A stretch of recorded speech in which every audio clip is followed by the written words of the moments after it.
Yeah, this will be a pretty good interview. I'm excited about it. Yeah. Yeah, the Nashville Post is, so they've been covering just about all of our stories this year on all the projects that we've done, and they're doing this new series on, I guess, just commercial real estate investors and developers in Nashville. Mm-hmm. They asked us to come in and talk about everything that we've been working on because it's so different from what everyone else has been offering. It's all about those micro units, baby.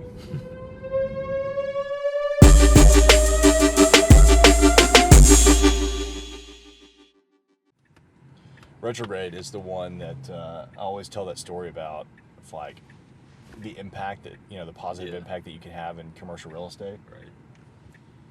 Because this building, before they came in here and renovated it, and so Goodwood actually bought it, they leased to Retrograde. Oh, okay.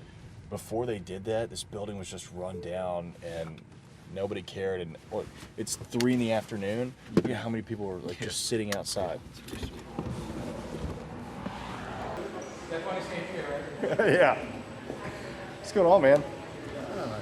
I am going to throw you a curveball and get a large iced coffee, please. Thank you. All right, let's roll.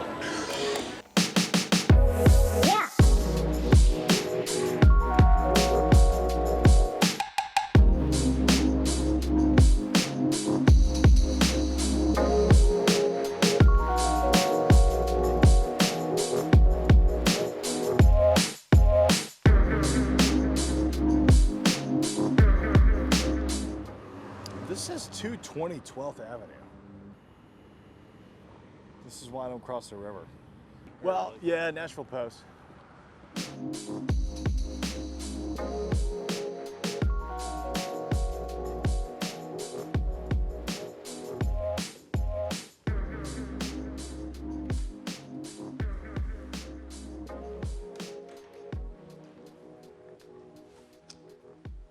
Hey there. Are you Tyler? I am. Welcome. I'm Christy, the art director. Hey, for the Christy. Post. Nice to meet you. You guys have really soundproofed it. Look at this set. Hey, how's it going? Good. How you doing? Good, I'm Daniel. Tyler. Tyler. Nice to meet you, Daniel. Familiar, man. I don't know if we met before, but anyway. You never tell with a mask on, right? I know, right? Hey, man. Good to meet you, brother. How you doing? Good, good. How are you? I'm doing well. Great to have you here. And we got our Thanks for having me. The Cauble group officials, perhaps. Got the crew. Parasol. That's it. Is it? What's the name of the Parasol company again? Parasol Property Management. Parasol Property Management. We just call I it gotta dig Parasol. that over here. We just call it Parasol. Parasol. Yeah.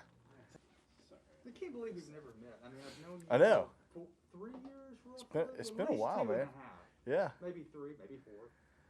And it's great to meet you in unusual circumstances, obviously. Yeah. But, Well, hey, no better than coming out here to get interviewed. I'll take it. Started, yeah. Good afternoon. Welcome to In Charge Talks, during which we interview leaders of local companies, get their take on their leadership style, trends within their industry. I'm William Williams, managing editor of Nashville Post. With me today is Tyler Cauble. He owns the Cauble Group and Parasol. It's a property management company. Tyler, welcome. William, thanks for having me, man. You're welcome. Yes. So we reported fairly recently on, and we'll have this in the magazine. This is a former car wash on Gallatin. You're going to take there are 6 bays where the cars were washed. You won't actually be able to, as a customer, go inside the bay, but you can walk up, order your food, take it, eat it either on the side or off premises. This is going to be the first time this has been done in Nashville.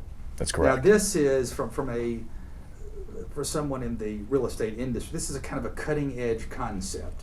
You came up with this with some others. Refresh my memory. I did. So I've got a couple of partners in that deal. Okay. And we'd been looking at this car wash since, I don't know, maybe January or February of last year. And we couldn't figure out what to do with it. We originally had plans for 6 short-term rentals. It's kind of the ideal spot for short-term rentals, right? I mean, it's a small piece, it's on the major corridor, not too far from downtown, but that just never really excited me. We looked at retail, we looked at office, we couldn't park it. There were so many things that just didn't make sense. And then the pandemic hit, and the commercial real estate brokerage started getting all of these calls from restaurants going, look, we just want something where we can open up for to-go and delivery. And keep it minimal expenses. That's it. in They terms didn't- of operations. No dining room because It was nobody like could that- dine. It was perfect as it relates to the pandemic. That's exactly it. I mean, I Okay. tell everybody it's a COVID baby. It would Yeah. not have happened if COVID hadn't happened. Refresh my memory. When will we see on-site work? And what's the address again? It is 1101 McKinney Avenue. 1101 McKinney. So, So- McKinney and Gallatin, not far, just north of 5 Points. Yes, You're sir. still in the heart of the action. It's almost it's one parcel north of the new Publix over there. There you go. So you Hill can walk Center, right over there. Hill Center, Greenwood. Yes, sir. Okay. Yes, sir. And So when we're, would we're you like to start? expecting we're expecting shovel in the ground in the next couple weeks. So we're going to start demo first. Okay. Get that out of the way while we're finalizing our building permits. And this is Pfeffer Torode. They're based in Nashville. They're the architect. That's Yes, Jamie sir. Pfeffer. The man does fantastic work with his team. He's one of the best. Okay. So you're clearly excited about this. Have you talked to people who've said this is ridiculous? This is not going to fly. Some naysayers, some detractors, if you will. You know, when I first started working on it, we did, which is always nice to have. But it wasn't about the idea of the project. It was, you're not going to get those rents. That's what I kept hearing. And it's good because it makes you second guess it and look into it a bit more and really solidify why you believe what you believe. It also probably gives you a little bit more incentive and motivation that you would have otherwise. I'll prove these people wrong. Exactly. Yes. Exactly. We had a few people that said you'll never get that callus when you decide to lower the rents. And I said, okay, we'll keep you on the list. And of course, 2 weeks after you ran the story, And now Done. you've got a lot of interest. we've got the longest wait list I've ever had for a project. So you're saying that when it opens, it should open fully leased. It's already fully leased. Fully pre-leased. Yes, sir. Yes, that's fully pre-leased. That's congratulations. Thank you. That's a big deal. Assertive people like you are hustling to make it better, so keep up the great work. I appreciate it, William. Pick up the phone, Tyler, and call me anytime I'm in. This guy's I will. great. He has fed me lots of good, usable stuff, so I always enjoy our chats. That's it. Good to see you, William. Nice to meet you. See you. Yep. You like this? Yeah.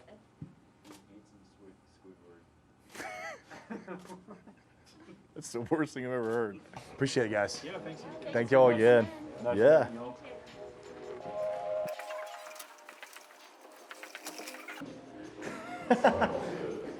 And some Squidward. Is that what you think of when you're getting your photo taken?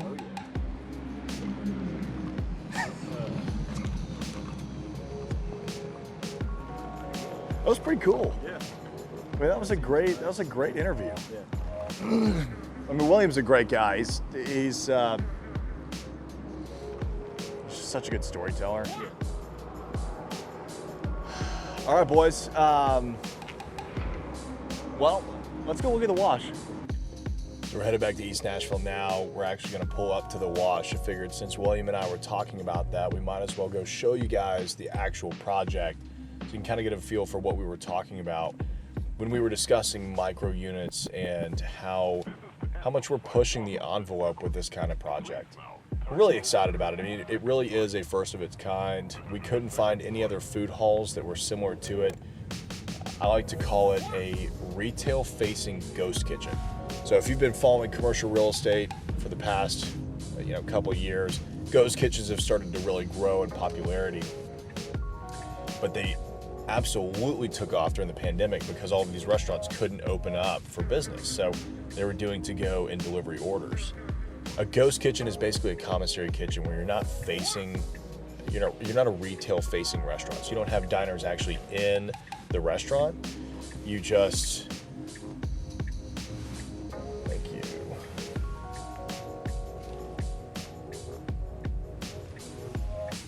So you don't actually have diners in the restaurant. It's just for to-go delivery. So that's why they call it a ghost kitchen. It doesn't exist. So we finally got the fencing up because we're about to start demo on the project. But this is it. It's a tiny little parcel at a lighted intersection, very busy over here. Let's see if we can sneak through the fence though.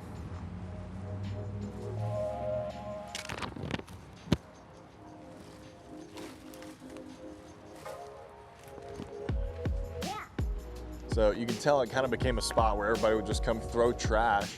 It wasn't really a beautiful part of the neighborhood. There's a lot that's being redeveloped around it, but this was, it's just been sitting here, not functioning, not working for the longest time. So there's 6 bays, we're turning each one into a micro restaurant. There'll be shared common area restrooms. We're gonna have this beautiful outdoor patio space right here. We can kind of hang out, have some picnic tables, have some games. There's gonna be a bar right here.